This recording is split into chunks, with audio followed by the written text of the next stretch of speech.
What's going on there, everyone? Well, I first found this story yesterday on, I believe it was Business Insiders where I found it at. And it made me really happy to see. It made me really happy to see this because it kind of proves our conservative points a little bit on the whole gun buying issue and how it's not exactly like you can just walk into a store and buy a gun. That's not how it works. And a lot of leftists don't understand this because a lot of these leftists that are complaining about guns all the time don't actually have one, have no training on how to use one or anything like that, and they don't know the processes that go behind buying one. So I give it to this reporter.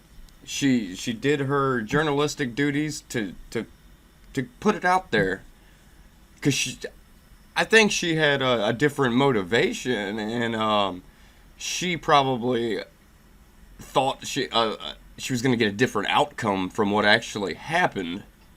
But I'll give her credit for actually doing this and reporting on it. A lot of lefties, when something they're reporting on doesn't go their way, they just scrap the report. She did not do that.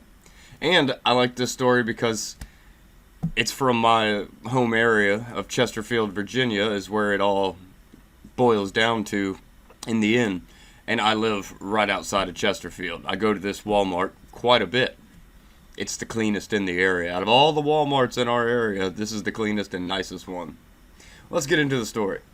Reporter twice tries to buy a gun at Walmart, finds it's more complicated than she expected.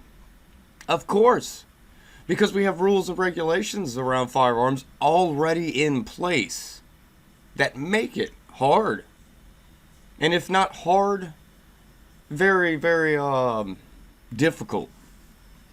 A journalist for Business Insider tried her luck at buying a gun in a Walmart store and said it was far more complicated than she expected after leaving empty-handed twice.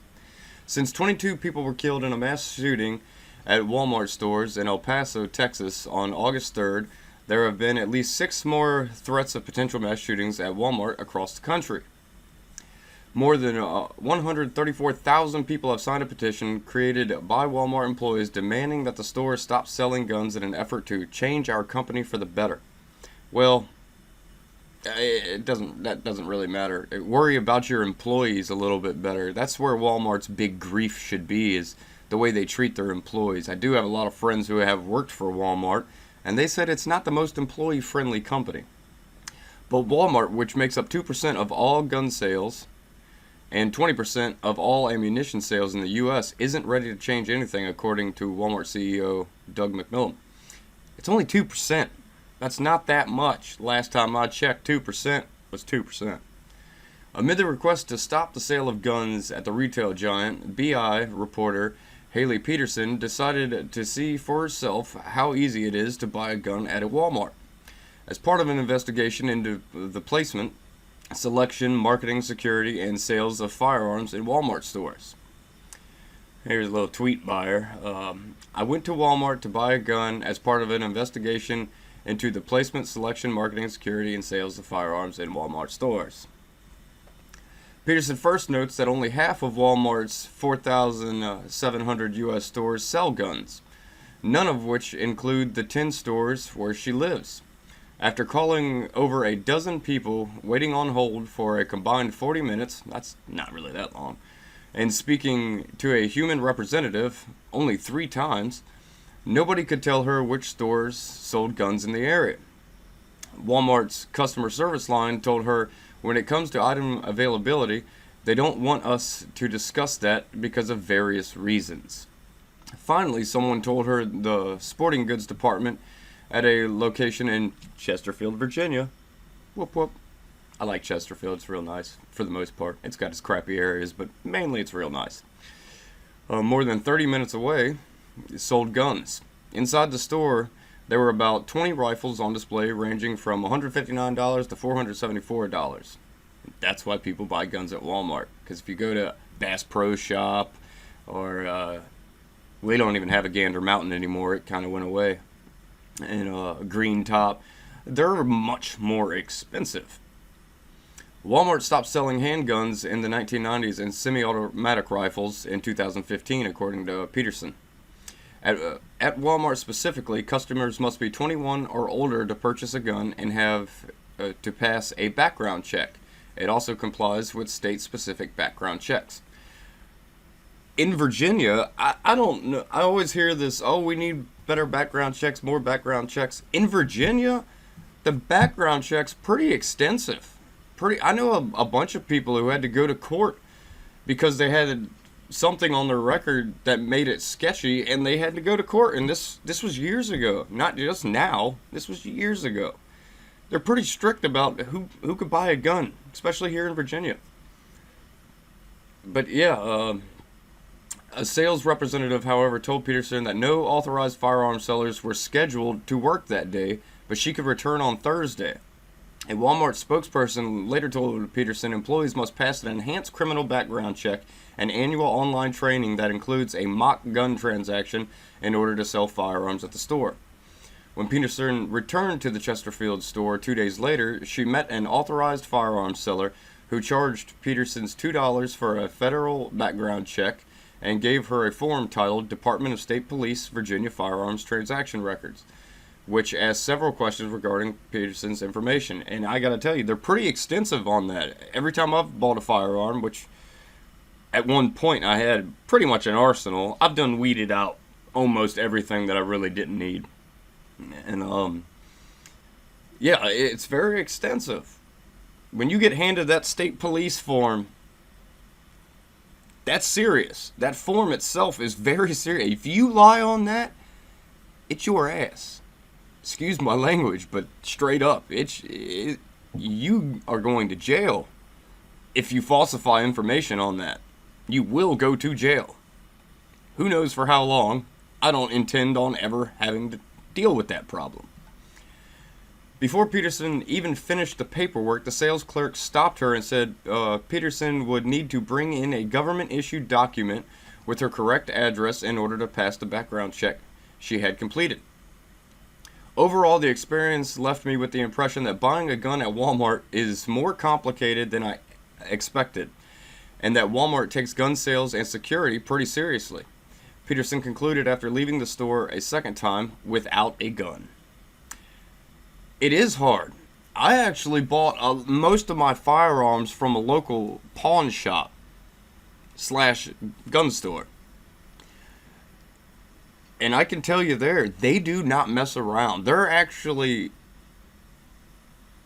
They scrutinize everything. They scrutinize you as a person. They try to read you. And possibly your mindset and all. They are very, very intelligent. They know what they're doing. These people aren't trying to put guns in the hands of people that don't need guns. And they are our first defense from crazy people. I think gun store owners and workers need to be trained a little bit on psychology. Honestly, I think that would be a good thing to do, because the first step, say there's a person without a history, like an actual documented history of anything negative that could impact whether he or she should own a firearm. Well, the first line of defense for someone who doesn't have a criminal background would be the people in the store. You know what I mean? I don't think we should make we shouldn't make more regulations and more laws and this, that, and the other. Stop with giving the government so much power, people. That is a dangerous thing. Dangerous precedents will be set the more power we give to the government. Get this. Please understand this. Whether you're on the left or right, we don't need bigger government. That's why I'm terrified of the Democrats right now, because they want to control every facet of our lives. And yeah, I think one of the most positive steps we could take is to have people that work in these gun shops or the gun counters of other shops, give them some psychological training. How to read people, body language training, something, because they are the first line of defense in keeping guns out of the hands of what could be an unstable individual. But back to the story.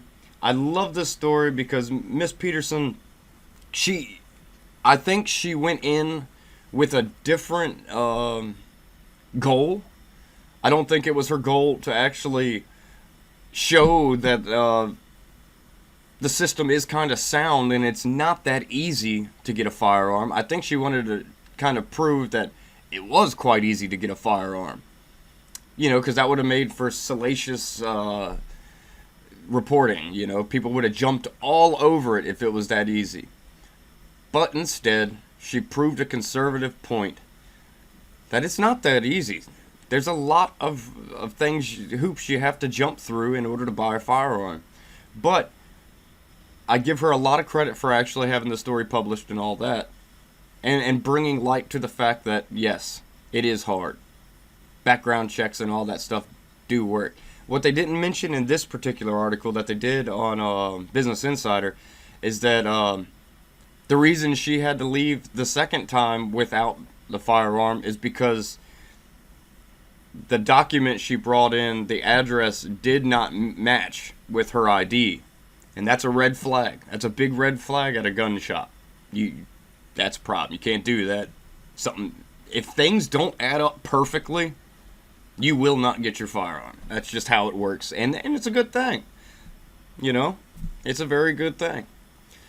But yeah, I'd love to hear your comments on this one. I think conservatives should be happy, and liberals should be rather happy about this, because it shows that the rules and regulations we do already have in place, they work. We do need to do something about the mental health issue in this country, and I think that's where we need to start focusing. Not just because of these mass shootings, but just look at the country. Look at the big cities. Look at the homelessness, the drug use, and all this stuff. It's getting out of hand, and it's mainly a mental health issue. All these issues could be helped by getting people help.